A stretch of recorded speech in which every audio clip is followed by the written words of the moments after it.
నామమునకు మహిమ కలుగునుగాక.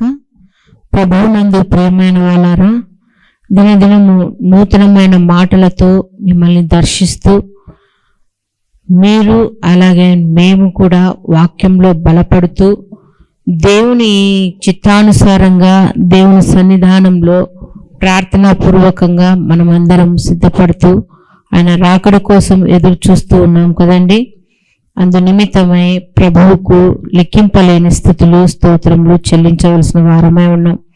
మన విశ్వాస జీవిత యాత్రలో ఏమాత్రం వెనుకడుగు వేయక ఎన్ని ఇబ్బందులు వచ్చినప్పటికీ మన ప్రార్థనా జీవితాన్ని ముందుకు కొనసాగిస్తూ దేవుని కోసం ఎదురు చూస్తూ ఉన్నాం. దేవునికి లెక్కింపలేని స్థితులు స్తోత్రములు చెల్లించుకుంటూ ప్రియమైన వాళ్ళరా, నేటి దినకాలము దేవాది దేవుడు మనతో మాట్లాడబోచున్న అంశ భాగం ఏదనగా, దేవుని బిడ్డగా నీ సాక్ష్యము ఎలా ఉన్నది? దేవుని బిడ్డగా నీ సాక్ష్యము ఎలా ఉన్నది? సాక్ష్యం అనగానే నేటి దినకాలంలో అది పెద్ద ప్రపంచమైపోయింది కదండి. టీవీలలో వాక్యం వింటున్నప్పుడు సేవకులకు చెప్పే ముందుగా ఫస్ట్ స్టార్టింగ్లో ఒక చిన్న పాట వచ్చి తర్వాత సాక్ష్యాలకు ఎక్కువ సమయం వస్తుంటారు. నాకు కడుపు నొచ్చింది, నాకు కడుపు నొచ్చినప్పుడు నేను సేవకులకు ఫోన్ చేసినాను, అయ్యగారు ప్రార్థించగానే నాకు కడుపు నొప్పి తగ్గిపోయింది, తలనొప్పి తగ్గిపోయింది, మా గేదె పాలు ఇచ్చింది, మా పంట పొలాల్లో పంట సరిగ్గా పండకపోతే ఇదిగో పలానా చర్చికా నుంచి మేము ఇసుక తీసుకుని వచ్చి బూడిద తీసుకుని వచ్చి మా పొలంలో చల్లగానే 100 బస్తాలు వచ్చినాయి, మా పంట అభివృద్ధి చెందింది, మా కుటుంబం ఇలా ఉంది అని వారి వ్యక్తిగతంగా వారి యొక్క సాక్ష్యాలు చెప్తూ వస్తుంటారు. కానీ అవి నిజమైన సాక్ష్యాలు కాదండి. సాక్ష్యం అంటే ఏమిటి, సాక్ష్య జీవితం ఏమిటి అంటే మనం లేఖనాలను ధ్యానిస్తే ఎలాంటి సాక్ష్యాన్ని కలిగి ఉండాలి, ఆ సాక్ష్యం ఎవరు చెప్పాలి, మనము చెప్పాలా ఇతరులు చెప్పాలా అనేది లేఖనానుసారంగా వెళ్దాము. పరిశుద్ధ గ్రంథం నుండి మూలవాక్యంగా పరిశుద్ధ గ్రంథం నుండి కృత నిబంధన గ్రంథము యోహాను సువార్త 5వ అధ్యాయము 31వ వచనంలో దేవాది దేవుని యొక్క లేఖనాలు ఈ రీతిగా తెలియచేస్తున్నాయి. సాక్ష్యం అంటే ఏమై ఉండాలో చక్కగా యోహాను గారు ఇక్కడ వివరిస్తున్నారు. 5వ అధ్యాయము 31వ వచనము, నన్ను గూర్చి నేను సాక్ష్యము చెప్పుకొనిన ఎడల, నన్ను గూర్చి నేను సాక్ష్యము చెప్పుకొనిన ఎడల నా సాక్ష్యము సత్యము కాదు, నా సాక్ష్యము సత్యము కాదు. ఏమంటా చాలా స్పష్టంగా, మళ్ళా దీని గురించి ఊహించాల్సిన అవసరం లేదు, ఎవరికైనా చాలా సులువుగా అర్థమైపోతుంది. నన్ను గూర్చి నేను సాక్ష్యం చెప్పుకుంటే ఆ సాక్ష్యం ఎలాంటిదంట? సత్యము కాదు, అబద్ధం. నేనున్నాను, నా గురించి ఎంతసేపు నేను సెల్ఫ్ డబ్బా కొట్టుకుంటే అది వినే వాళ్ళకి అంత ఆశాజనకంగా ఉండదు. అదే నా గురించి ఇతరులు తెలియచేస్తే ఏమని, ఒకప్పుడు ప్రార్థనా జీవితం అనేది లేకోకుండా ఉండింది, ఈమెకు క్రైస్తవ బిడ్డరాలుగానే జీవించింది, పుట్టక ఏమో క్రైస్తవ కుటుంబంలో పుట్టింది, కానీ ఏనాడు ప్రార్థన అనేది లేదు, వాక్య ధ్యానం లేదు, ఏమీ లేదు, లోకానుసారమైన జీవితం జీవిస్తూ వచ్చింది. ఎప్పుడైతే వివాహమైన తర్వాత ఈమె యొక్క జీవితం అంతా మారిపోయింది. ప్రతి విషయం ముందు దేవుని పైన ఆధారపడి జీవిస్తూ దేవుని సన్నిధానంలో నమ్మకంగా ఉన్నారు అని నా గురించి ఇతరులు తెలియజేస్తే ఆ సాక్ష్యము సత్యమైంది. నా గురించి నేనే, ఒకప్పుడు నేను ఇట్టున్నా, ఇప్పుడు ఇట్టుండా, రేపు ఇట్లుంటా, అది సత్యం కాదు అని యోహాను గారు చాలా స్పష్టంగా తెలియజేస్తున్నారు. నేటి దినకాలంలో ఎంతసేపు మన డబ్బా మనమే కొట్టుకుంటూ వాక్యానికి ప్రాధాన్యత ఇయ్యక సాక్ష్యాలకు ఎక్కువ ప్రాధాన్యతలు ఇస్తూ దేవుని నామాన్ని చాలా వరకు తగ్గింపు స్థితిలోనికి తీసుకొని వస్తున్నారు నేటి దినకాలంలో. నీ సాక్ష్యం ఎప్పుడు చెల్లుబాటు కాదు నీ గురించి ఇతరులకు. ఏమని, ఒకప్పుడు పాపి, ఇప్పుడు దేవుని నమ్ముకొని క్రీస్తు బిడ్డగా ఉంది. తన మాటైనా, మాట తీరైనా, ప్రవర్తనైనా, చూపైనా, నడకైనా, కుటుంబ వ్యవహారాలైనా ఏవైనా కానీ మాదిరికరమైన జీవితాన్ని జీవిస్తున్నారు అని తెలియచేసినప్పుడు నీ సాక్ష్యము సత్యము కదండి. ఇక్కడ కొంతమందిని, ఒక నలుగురిని నేను వాక్యానుసారంగా రాసుకొని ఉన్నాను. వారి యొక్క సాక్ష్య జీవితం గురించి, వారు బ్రతికిన విధానం గురించి, వారు బ్రతికి ఉన్నగా లేక చనిపోయినా వాళ్ళ గురించి ఇతరులు ఎంత గొప్పగా చెప్తున్నారో, వారి యొక్క సాక్ష్యం ఎలా ఉంది, ఆ మాటలు మనం ధ్యానిస్తున్నప్పుడు వారిలో కొంతైనా కానీ మనము కూడా కలిగి ఉన్నామా, ఆ గుణాలు మనలో ఉన్నాయా, ఆ గుణాలు ఒకవేళ మనలో ఉన్నట్లయితేనా మన గురించి మన కుటుంబ సభ్యులు కాకపోయినా చుట్టూ ఉన్న నలుగురైనా కానీ చక్కగా మన గురించి చక్కని మాటలు పలుకుతున్నారా లేదా అనేది నేటి దినకాలం ధ్యానం చేద్దామండి. మొదటిగా చూసినట్లయితేనా లూకా సువార్త పరిశుద్ధ గ్రంథం నుండి క్రొత్త నిబంధన గ్రంథము లూకా సువార్త 7వ అధ్యాయము, లూకా సువార్త 7వ అధ్యాయము 2వ వచనం నుండి 9 వచనాల వరకు కాదు కానీ 2వ వచనం ఒకసారి చదువుకున్నాము. ఒక శతాధిపతికి ప్రియుడైన దాసుడు రోగి అయి చావ సిద్ధమై ఉండెను. శతాధిపతి యేసును గూర్చి విని ఆయన వచ్చి తన దాసుని స్వస్థపరచవలనని ఆయనను వేడుకొనుటకు యూదుల పెద్దలను ఆయన యొద్దకు పంపెను. చాలండి. ఇక్కడ మొదటిగా మనం గమనించినట్లయితేనా శతాధిపతి యొక్క సాక్ష్యం ఎలా ఉంది. శతాధిపతి అంటే 100 మంది సైన్యములకు అధికారిగా ఉన్నాడు. అంటే 100 మంది పనిచేసే వాళ్ళకు ఈయన గొప్ప అధికారిగా ఉన్నాడు ఈ శతాధిపతి. ఆ శతాధిపతి ఉన్నతమైన స్థానంలో ఉన్నాడు, శాసించే స్థానంలో ఉన్నాడు. అలాంటి వ్యక్తి తన గురించి తాను గొప్పగా చెప్పుకోవచ్చు. యేసు ప్రభుల వారిని పిలిపించి, ఇదిగో నా దగ్గర పనిచేసేవాడు రోగి ఉన్నాడు, స్వస్థపరిచితని అని అధికారపూర్వకంగా ప్రభుల వారిని డిమాండ్ చేయొచ్చు. కానీ ఆ శతాధిపతి అంత అధికారి వచ్చి కొంతమందిని పిలిపించి ఏమంటున్నాడంట, శతాధిపతి యేసుని గూర్చి విని ఏమంటున్నాడు, అయ్యా ఇదిగో నా దాసుడు రోగి అయి ఉన్నాడు, యేసు ప్రభుల వారి దగ్గరికి వెళ్ళి బాగు చేస్తారో లేదో కనుక్కోండి అని పంపిస్తున్నప్పుడు ఆ పెద్దలు వెళ్ళి యేసు ప్రభుల వారి దగ్గర ఒక చక్కని మాట మాట్లాడుతున్నారంట. అయ్యా ఆ దాసుడి గురించి కాదు కానీ శతాధిపతి గురించి నీ దగ్గర మేము చెప్తున్నాము. ఆయన మంచి వ్యక్తి, మంచి మనసు గల వ్యక్తి.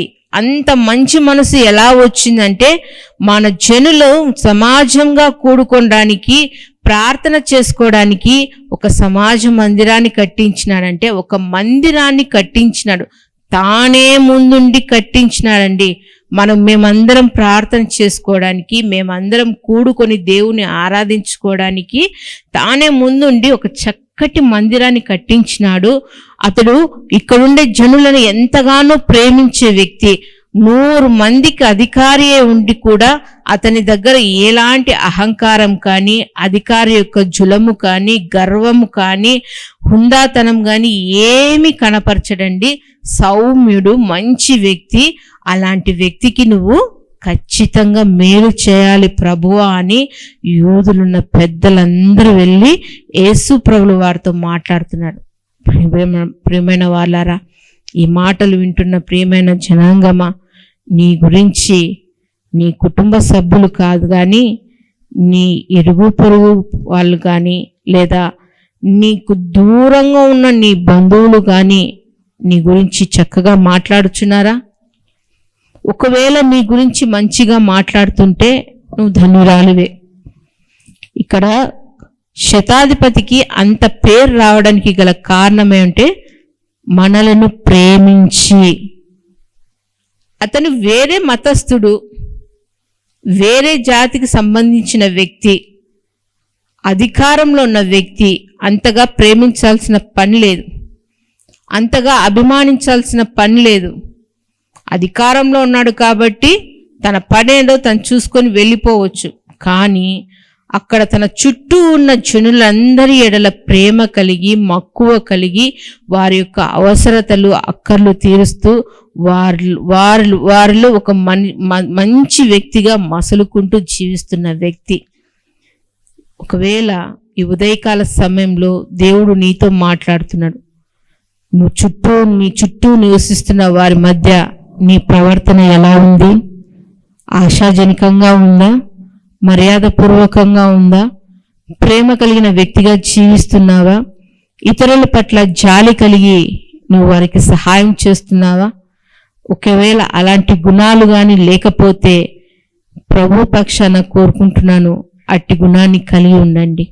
ఎంతసేపు నాది నాది నాది, నా కుటుంబము, నా భర్త, నా పిల్లలు, ఇదే ఒక హద్దు గీక్కొని ఆ హద్దులోనే ఉంటూ ఏమి వచ్చినా ఎంత వచ్చినా అంత నువ్వే గుట్టుకొని మింగకోకుండా, ఇదిగో నీకు కలిగిన దానిని లేని వారికి కొంతైనా సహాయం చేసే గుణాన్ని నువ్వు కలిగి ఉండాలి.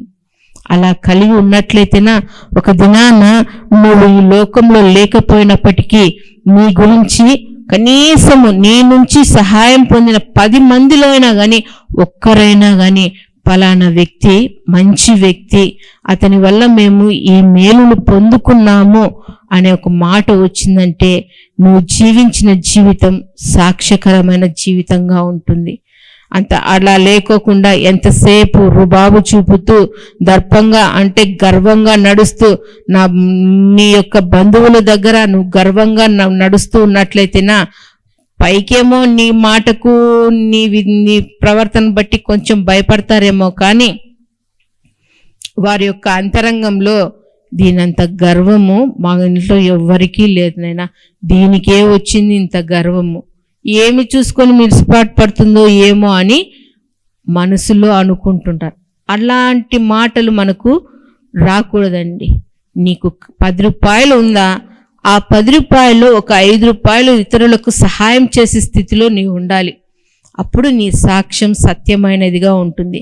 ఆ మేలు పొందుకున్న వారు నీ గురించి గొప్పగా చెప్తారు. ఈ శతాధిపతి తన దగ్గర పనిచేస్తున్న దాసుని యొక్క బాధను చూసి ఆ బాధను తట్టుకోలేక పెద్దలను కొంతమందిని పిలిపించి, అయ్యా నేను యోగ్యుడను కాను ఆయన దగ్గరికి వెళ్ళడానికి, అంత పాత్రుడను కాను, మీరు వెళ్ళి మాట్లాడండి అని తన్ను తాను ఎంతగానో తగ్గించుకొని దేవుని సన్నిధానంలో గోచాడుకుంటున్నాను. ఆయన యొక్క విధేయతను అక్కడున్న వాళ్ళందరూ వెళ్ళి దేవాది దేవుని దగ్గరికి వెళ్ళి ప్రభువు వారి దగ్గరికి వెళ్ళి, మాకు మంచి చేసినాడు, మాకు మేలు చేసినాడు, అతడు నీ నుంచి మేలు పొందుకోవడం మంచిది. ఇవే అన్నీ చదువుకుంటూ వస్తున్నప్పుడు మనం చదువుతున్నప్పుడు ఆ శతాధిపతి యొక్క గుణము ఎంత గొప్పదని అంటే, మనం 6వ వచనం కింది వచనాలు కొన్ని వచ్చినట్లయితే నాకు చూసినట్లయితే, నీవు నా ఇంటిలోనికి వచ్చుటకు నేను పాత్రుడను కాను అంటున్నాడు. అయ్యా నువ్వు నా దగ్గరికి నా ఇంట్లోకి వస్తే నిన్ను స్వీకరించేంత గొప్ప వ్యక్తిని కాదయ్యా, నేను ఒక అధికారంలో ఉన్నాను, నాలో కొన్ని బలహీనతలు తప్పులు ఒప్పులు ఉండొచ్చు, నువ్వు గొప్ప దేవుడవు, పరిశుద్ధుడవు, ఏ పాపము అంటలేని వాడవు, నిష్కలంకమైన జీవితం జీవించేవాడవు, అలాంటి గొప్ప వ్యక్తి ఈ పాపి ఇంట్లోకి కాలు పెట్టడానికి నేను అర్హుడిని కానయ్యా అని మాట్లాడుతున్నప్పుడు ప్రభు యొక్క మనసు పులకరించిపోయిందండి. ఇంత గొప్ప విశ్వాసం నేను ఎక్కడ చూడలేదండి అని దేవాదేవుడు అంటున్నాడు. అంత మాత్రమే కాకుండా నా కింద కూడా కొంతమంది ఉన్నారు, ఒక రమ్మంటే వస్తారు, పొమ్మంటే పోతారు, నేను యోగ్యుడను కాదండి అని. దేవుడు అవన్నీ చూడడు, కానీ అంతరంగాన్ని చూసేవాడండి మన దేవుడు. నీ స్థితిగతులు, నువ్వు ఎలా ఉన్నావు, నీ మాట తీరు ఎలా ఉంది, నీ ప్రవర్తన ఎలా ఉంది, దేవునికి ఏ స్థానం ఇచ్చి ఉన్నావు, అది దేవుడు గమనించేవాడుగా ఉన్నాడు. ఈ శతాధిపతి తన్ను తాను చాలా తగ్గించుకొని తన దాసుని కోసము ప్రభులు వారిని ప్రాధేయపడుతున్నాడండి. ప్రాధేయపడండి, తగ్గించుకునండి. నీ గురించి ఇతరులు మంచిగా చెప్పేటట్లు వారి దగ్గర నువ్వు చక్కగా నీ ప్రవర్తన కలిగి జీవించుటకు దేవుని సన్నిధానంలో నువ్వు ప్రార్థించినట్లయితేనా దేవుడు నీ జీవితాన్ని మార్చేవాడుగా ఉన్నాడు. మొదటిగా మనం చూసినట్లయితేనా శతాధిపతి యొక్క సాక్ష్యము చాలా గొప్పదిగా ఉంది. రెండవదిగా చూసినట్లయితేనా అపోస్తుల కార్యములు 9వ అధ్యాయము 36వ వచనంలో ఆమె గురించి రాయబడి ఉంది.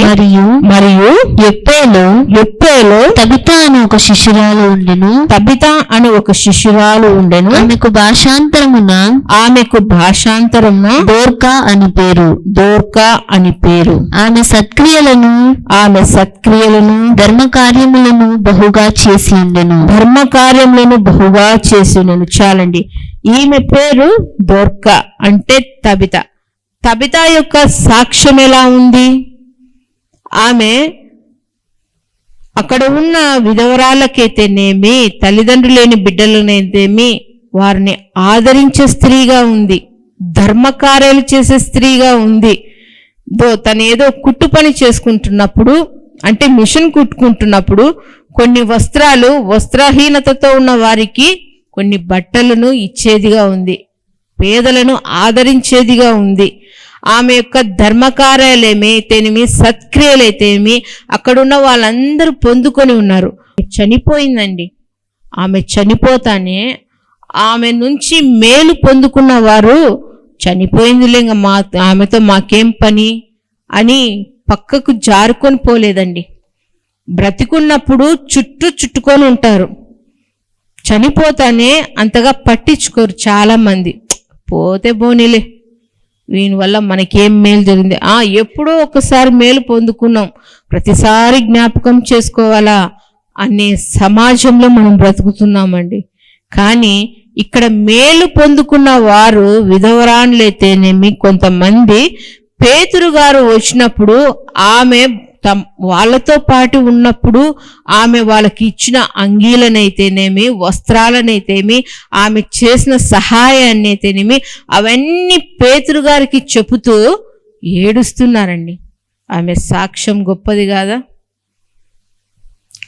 పండగలు వస్తున్నాయి, లేదా నీ ఇంట్లో శుభకార్యం జరుగుతుంది, నీ కొడుకు పుట్టినరోజు, కూతురు పుట్టినరోజు, వివాహం దినమో ఏదో ఒక కార్యం, ఇంట్లో ఫంక్షన్ జరుగుతూనే ఉంటాయి. నీ సంఘంలో నీతో పాటి పక్కన కూర్చునే వాళ్ళు దీనస్థితిలో ఉంటారు కదా. అందరూ కలిగి ఉన్న వారే సంఘంలో ఉండరండి. కొందరు లేనివారుగా వాళ్ళు కూడా ఉంటారు. ఎంతసేపు నువ్వు కట్టిన చీరే కట్టుకుంటా, ఈరోజు కట్టిన చీర మళ్ళీ వారం వరకు, మళ్ళీ ఎప్పుడైనా నెలకు ఒకసారి కూడా కట్టరండి చాలామంది. ఇప్పుడు కట్టినారా పక్కన పడేయడమే. అలా పక్కన పడేసే బదులు ఇదిగో నీ సంఘంలో పేద విధవరాలు కానీ, పేద కుటుంబం కానీ ఉండి దేవుని సన్నిధానంలో వారు గోజాడుతున్నప్పుడు నువ్వు కట్టిన చీరైనా వాళ్ళకి ఇవ్వు. ఉతికి నీట్గా ఇస్త్రీ చేసి, ఇదిగో అమ్మా కొన్ని వస్త్రాలు నా దగ్గర మిగిలి ఉన్నాయి, కొన్ని చీరలు, బట్టలైనా, పిల్లల దుస్తులైనా, పిల్లలకు పైకి పోయినా అట్లనే వేస్తూ ఉంటారు. అవి చినిగిపోయేంత వరకు అవి వేస్తూనే ఉంటారు. నీ బిడ్డలకు కొన్ని వస్త్రాలు తీసి పెట్టినాను, ఏమనుకోకుండా తీసుకొని నీ ప్రేమపూర్వకమైన మాటలతో నువ్వు వారికి అందించినట్లయితే వారు ఎంతో సంతోషంగా వస్త్రాలను తీసుకునే వాళ్ళు ఉంటారండి. అలా ఇవ్వరు, ఆ దానగుణం లేదు. ఎంతసేపు ఆ చీర చినిగిపోయేంత వరకు కట్టే పనే. లాస్ట్కు దాన్ని ఇంట్లోనే ఏదన్నా ఒక మూలను పెట్టేసుకుంటారే కానీ ఇతరులకు ఇచ్చే సహాయ గుణం చాలా మందికి లేదండి. నీ కుటుంబం దీవెనకరంగా, నీ బిడ్డలు ఆశీర్వాదకరంగా, లేదా నీ కుటుంబం ఆశీర్వాదకరంగా, నీ బిడ్డలు ఉన్నత స్థాయిలో ఉండాలి అంటే ఇదిగో ఇతరులకు నువ్వు దానం చేసే గుణాన్ని కలిగి ఉన్నట్లయితేనా దేవుడు నీ పక్షాన మేలు చేసేవాడుగా ఉన్నాడు. ఈ దోర్కా యవనస్తురాలే ఉంటుంది. అనుకోని రీతిగా వ్యాధితో బాధపడుతూ ఆమె చనిపోయి ఉండొచ్చు. ఆమె చనిపోయినప్పటికీ ఆమె చేసిన సత్కార్యములు, సత్క్రియలు ఆమెను ఇంకా జీవింపచేస్తూ వచ్చినాయి. అంటే మేలు పొందుకున్న వాళ్ళు ఆ మేలును మర్చిపోక దైవజనులకు తెలియజేస్తున్నారు, మేము పలానా మేలు పొందుకున్నాం, మేము ద్వారా ఇప్పుడు ఈమె మా మధ్య లేదు, ఈమెను ఎలాగైనా కాపాడాలి అని బ్రతిమలాడుకుంటూ ఉన్నారు. నువ్వు చేసిన ధర్మకార్యాలను బట్టి ఒకవేళ అనానుకూల పరిస్థితిలో నువ్వు ఇబ్బందికరమైన స్థితిలో ఉన్నప్పుడు నీకు చేయూతనియడానికి కొందరైనా ముందుకొస్తారండి. ఎంతసేపు నువ్వు పిడికిలు బిగించుకొనే ఉంటే ఆ పిడికిలు అలాగే ఉంటుంది. ఎప్పుడైతే నువ్వు వెదజల్లుతావో, ఇతరులకు సహాయం చేస్తావో, నీ మనస్పూర్వకంగా ఇతరులను ఆదుకుంటావో, ఎప్పుడన్నా నువ్వు దీనస్థితిలో ఉన్నప్పుడు లేదా అనారోగ్యమైన పరిస్థితిలో ఉన్నప్పుడు, ఏదైనా సమస్యలో ఉన్నప్పుడు నీ నుంచి మేలు పొందుకున్న వారు నీకు తోడుగా ఉంటారండి. బీదలను కటాక్షించువారు ధన్యులు అన్నారు కదండి లేఖనాలు. మనము వారిని కొంచెం దృష్టి అన్నా పెట్టి ఉండాలండి. నేటి దినకాలం వరకు ఇతరులకు నువ్వు సహాయం చేయలేని స్థితిలో ఉన్నావేమో. నీ దగ్గర దండిగా ధనం ఉండొచ్చు, లేదా వస్త్రం ఉండొచ్చు, ఆహారం ఉండొచ్చు, ధాన్యం ఉండొచ్చు. మకమకలాడిపోతున్న వాళ్ళు ఎంతో మంది ఉన్నారు కదా. నువ్వు తిన్నంత తిని పడేస్తుంటావు బయట. లేని వారికి దానం చేయి, లేని వారికి ఇవ్వు, కడుపు నిండగా తింటారు ఆ పూట. నీ పేరు చెప్పుకొని, తండ్రి నాకు సహాయం చేస్తున్నారు నాయన, ఆ కుటుంబాన్ని దీవించు అని దేవునికి వాళ్ళు మొరపెట్టినప్పుడు నీ కుటుంబానికి దేవుడు చేసే మేలులు పెక్కుగా ఉంటాయండి. ఇది గ్రహించరు. ఎంతసేపు తిని మూతి దుర్చుకొని పక్కన ఉంటారే కానీ ఇతరులకు ధర్మకార్యాలు కానీ సేవ చేయడం కానీ ఏవి కూడా ఉండవు. మొదటిగా చూసినట్లయితేనా శతాధిపతి యొక్క సాక్ష్యము గొప్పగా ఉంది. రెండవదిగా చూసినట్లయితేనా దోర్కా యొక్క సాక్ష్యము కూడా గొప్పగా ఉంది. ఆమె ధర్మకార్యాలు చేస్తుంది, అంత మాత్రమే కాకుండా సత్క్రియల ద్వారా ఇతరులకు మంచి పేరు తెచ్చుకునింది. అలాగే మనం గమనించినట్లయితేనా కొర్నేలి, 10వ అధ్యాయంలో కొర్నేలి కూడా అతని సాక్ష్యం ఎలా ఉందంట, మనం 10వ అధ్యాయం 2వ వచనంలో చూసినట్లయితేనా అతను తన ఇంటి వారందరితో కూడా దేవుని యందు భయభక్తులు గలవాడై ఉండి ప్రజలకు బహుధర్మము చేయుచు ఎల్లప్పుడూ దేవునికి ప్రార్థన చేయువాడు. ఇతని సాక్ష్యం కూడా చాలా గొప్పగా ఉంది. అక్కడ ఉన్న సమాజంలో ఉన్న వాళ్ళైతే ఇటలీ పటాలంలో కాపున శతాధిపతి అయిన ఈయన కూడా శతాధిపతే, ఈయన కూడా గొప్ప అధికారి అయినప్పటికీ మంచి ప్రార్థనా పరుడని చెప్పవచ్చు. ఎల్లప్పుడూ దేవునికి ప్రార్థన చేస్తూ, ఎల్లప్పుడూ ఇతరులకు ధర్మకార్యాలు చేస్తూ, బలహీనులను ఆదరిస్తూ, దుఃఖంలో ఉండేవారిని ఆదరిస్తూ, ఇదిగో తనకు కలిగి ఉన్న వాటినన్నిటినీ ఇతరులకు సహాయం చేస్తూ ఉన్న వ్యక్తి. అంత మాత్రమే కాకుండా దేవుని యందు భయభక్తి గల వాడుగా తన కుటుంబము కూడా. ఇలా మంచి పనులు చేస్తున్నట్లయితేనా నీ సాక్ష్యము, నీ జీవితము వేకువ చుక్క వెలే వెలుగుతూ ఉంటుంది అంటున్నాడు దేవుని వాక్యం. ఉపవాసం ఉంటారు కదండి. యెషయా గ్రంథం 58వ అధ్యాయం మొదటి నుంచి చివరి వచనాలు చదివినట్లయితే చాలా చక్కని మాటలు ఉన్నాయి. ఆ ఉపవాస దినాన్ని పరిశుద్ధంగా ఆచరించాలి అంటే, ఈ దినము నేను శుక్రవారం ఉపవాసం ఉండాననేసి చాలా మంది దేవుని సన్నిధానంలో గడపరండి. ఉదయం 9 గంటల నుంచి మధ్యాహ్నం 1 గంట వరకు, ఈ సమయం వరకు నేను దేవుని సన్నిధానంలో నన్ను నేను నలగొట్టుకుంటాను. నా అవసరత, నీ అవసరతలు ఏమి లేకపోయినా ఇతరుల గురించి ఉపవాస ప్రార్థన చేయాలా అని తలంపు ఉన్నప్పుడు, ఇదిగో నీకు మిగిలి ఉన్న ఆహారాన్ని ఆ దినం నువ్వు భోజనం చేయవు కదా, ఆ భోజనం అయ్యే ఖర్చు ఇతరులకు నువ్వు సహాయం చేయవు, లేదా సంఘంలో సమర్పణ చేయడం, ఇలాంటివి చేయరు. ఇలాంటివి చేస్తే నీ సాక్ష్యము గొప్పగా ఉంటుంది.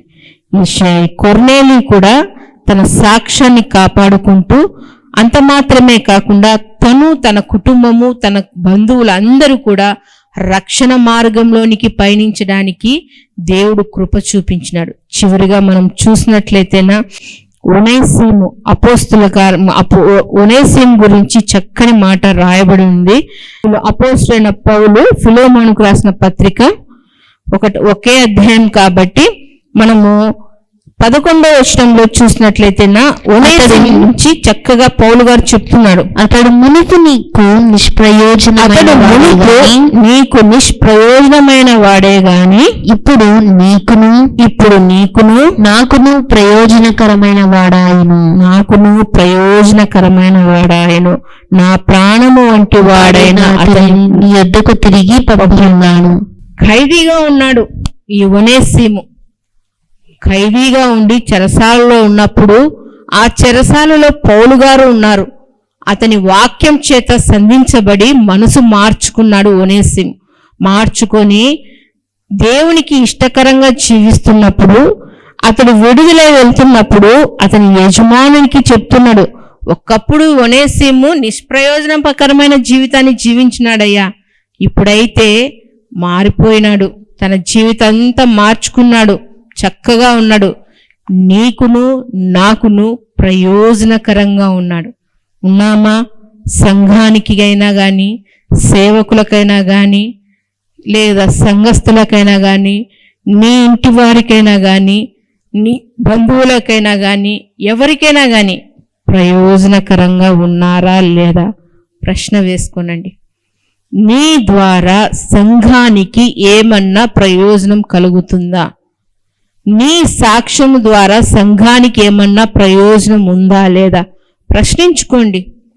ఎంతసేపు 9 గంటలకు ఆరాధన అంటే 9:05కు వచ్చి 10:45కు 11కు ఆరాధన ముగింపు అనేలోగా 10:45కి ఇంకా 11 కాకముందే, ముగింపు ప్రార్థన కాకముందే వెళ్ళిపోతుంటారు చాలా మంది.